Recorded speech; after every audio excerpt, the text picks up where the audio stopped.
Nelson Mandela spent the 21st anniversary of his release recuperating at his home in Houghton in Johannesburg. In recent weeks, his health has been failing. Journalists from around the world descended on Mill Park Hospital in Johannesburg, where he was treated for a respiratory infection.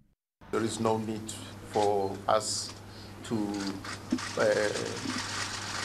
fear for Madiba's health. He is in good hands. During his convalescence in Houghton, the former president will have time to reflect on his key role in steering his country towards a liberal free market economy. When Nelson Mandela emerged from prison in 1990, everyone expected him to push South Africa down the socialist path of nationalisation and state control. I was always amazed after we became friends what a good practical politician he was. He didn't spend all that time in prison thinking about his immortal soul. He spent some time thinking about how to make deals and get things done. Mandela was bound by his party's Freedom Charter to nationalise industry, but his thinking was changed after a trip to the World Economic Forum in Davos. The World Economic Forum at Davos, many people say, well, it doesn't achieve anything. And then Klaus Schwab, who runs the place, always trots out the fact that, well, you know, Mr. Mandela had dinner here one night and explained to us why everything should be nationalized. And people then explained to him why not. And the next morning, says Klaus in his sort of very German accent, the next morning he has changed his mind and it has changed the whole of South Africa. You know. Once that speech was made out there in Europe, the ANC had to scurry around and find a way of making what he said the reality of going forward.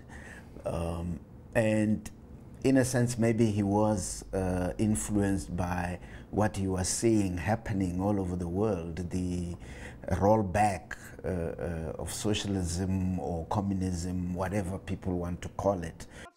It meant when Mandela came into power in 1994, he didn't nationalise and instead fast-tracked the liberalisation of a free market economy. I think the fact that the economy, even in times of uncertainty, and this economy has demonstrated a huge amount of resilience. The fact that, yes, we did not attract as much foreign direct investment as we could have, but we have, notwithstanding, attracted quite a bit of foreign capital inflows into the country, is a consequence of the insights and the leadership of Madiba. I think it was a good choice. Not the ideal choice.